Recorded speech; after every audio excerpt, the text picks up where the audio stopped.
Alright, so chapter 4. Just when it seemed I had finally found the American dream and life was going good, Murphy's Law came back to haunt and remind me that as long as I was above the ground and breathing, I was subject to its madness.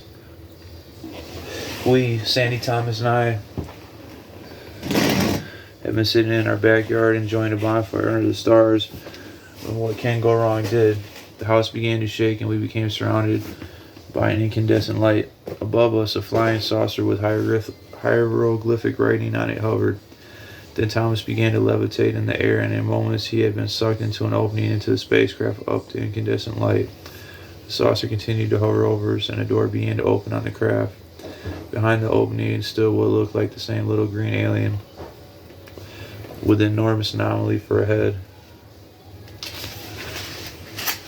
I interrogated at Roswell, holding some big bazooka-looking gun that I thought was probably a death ray of some sort, pointed directly at me. All I remember next is telling me that payback's a bitch, and an explosion from the bazooka-looking gun. Then I was on the ground in excruciating pain after unfortunately having been on the receiving end from the blast of the bazooka. To my surprise, I was still in one piece, but it felt as if my testicles had left their home in my scrotum sac and ventured into my stomach. Next to me laid a pair of boxing gloves. I felt one of them and realized it was packed with something, making it as solid as a rock. Looks like that little sadistic son of a bitch got his revenge on me, alright, but why did he have to take Thomas? As I continued laying there in pain, I looked over at Sandy and noticed her crying. I had never seen her cry before. Throughout our relationship, she had seemed almost invincible, with her determination to always have an upper hand on life's problems. But now I saw her in a different light.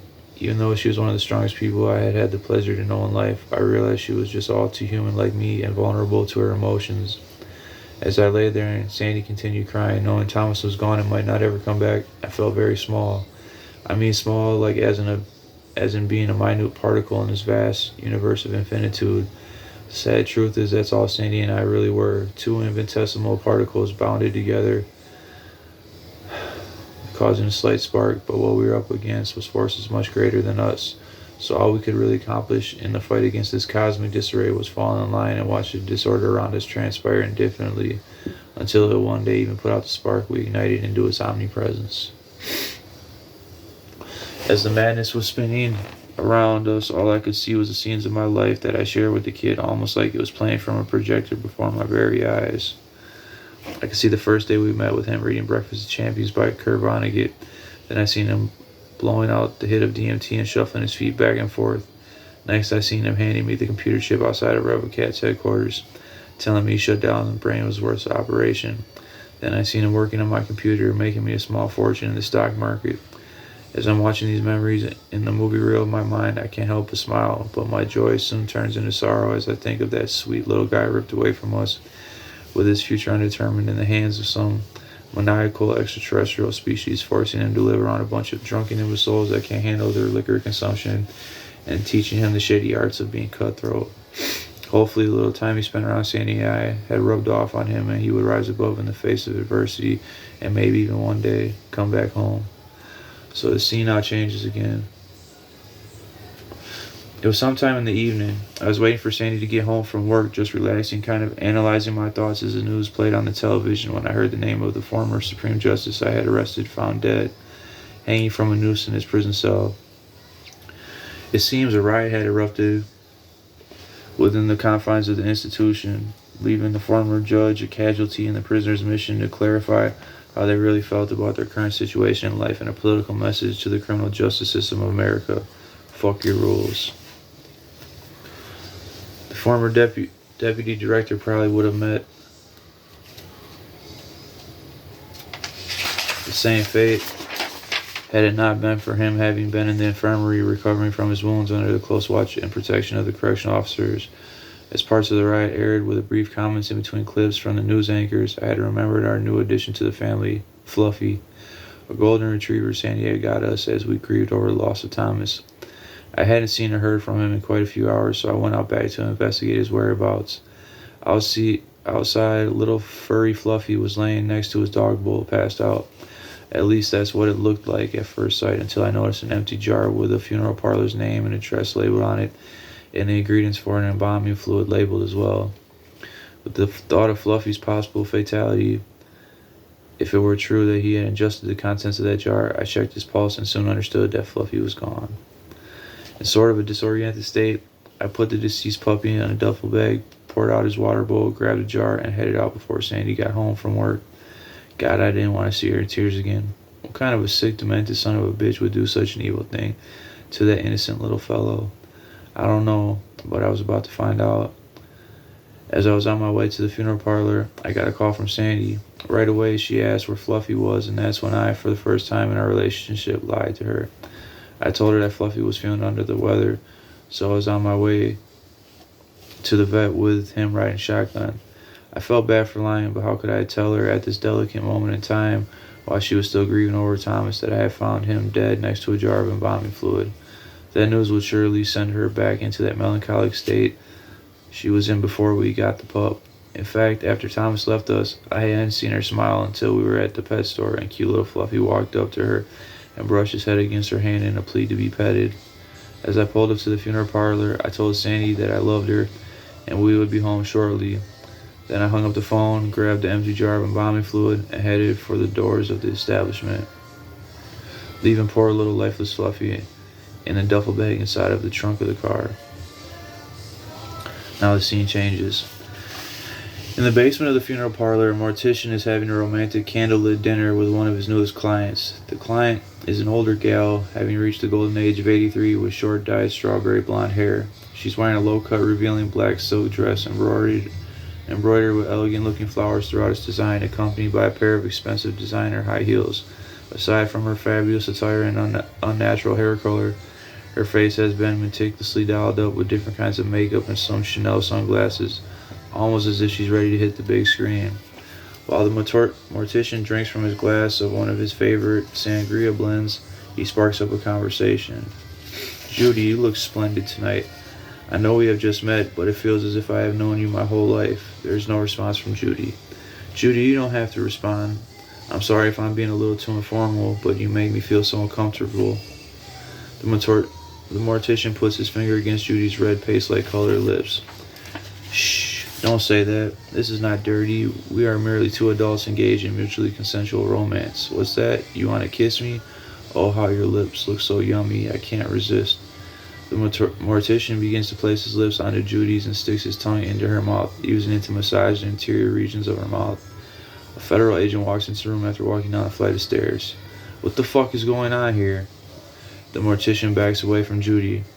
"I was just inspecting the inside of her mouth. Her family wants her mouth positioned slightly open with a slight smile as she's displayed in her casket." "Dude, you were making out with her, and look at that provocative looking dress. I can guarantee that her family doesn't want her going to her final resting place in that. Oh my god. You were going to fuck that corpse, weren't you?" "Sir, I can assure you that I most certainly was not." I shake my head. "You sick son of a bitch."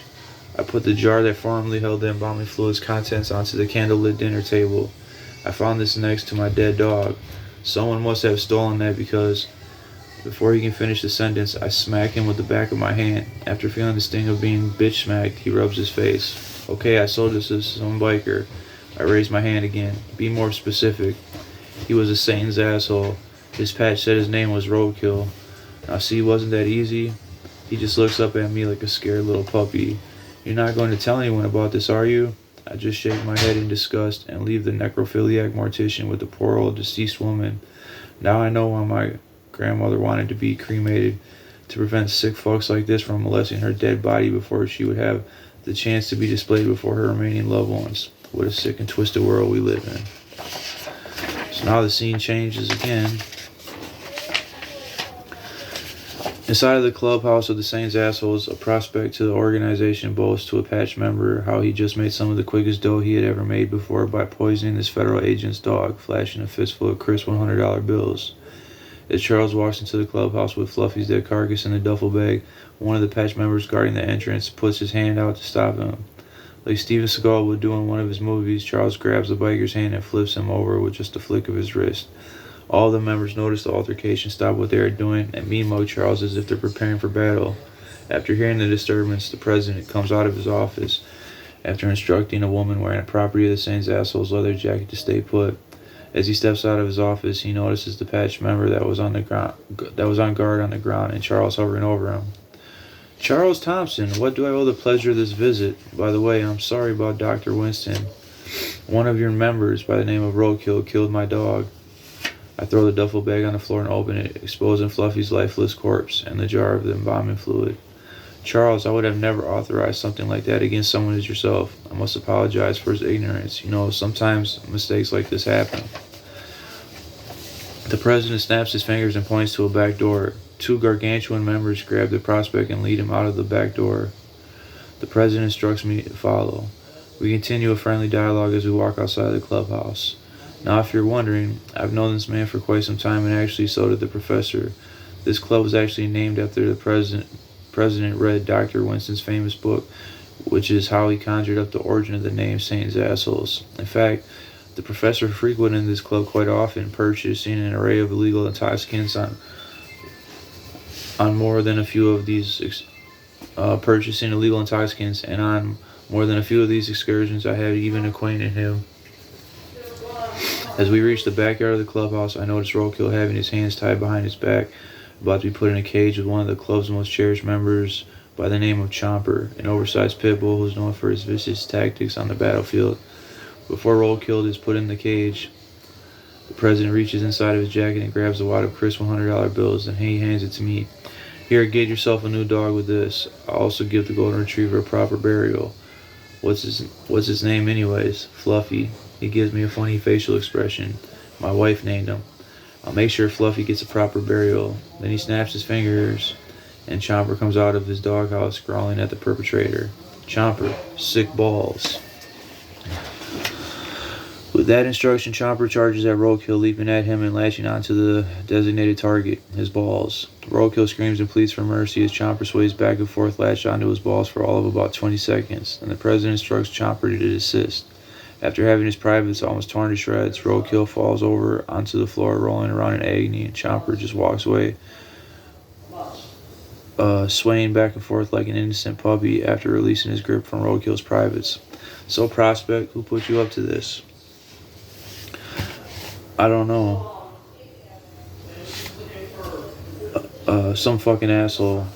Prospect, have you already forgotten the lesson of the consequences for doing business without permission? Look, I didn't catch the guy's name, but he looked a lot like that general that escaped from prison after that riot with the execution of that former Supreme Justice. Is that so?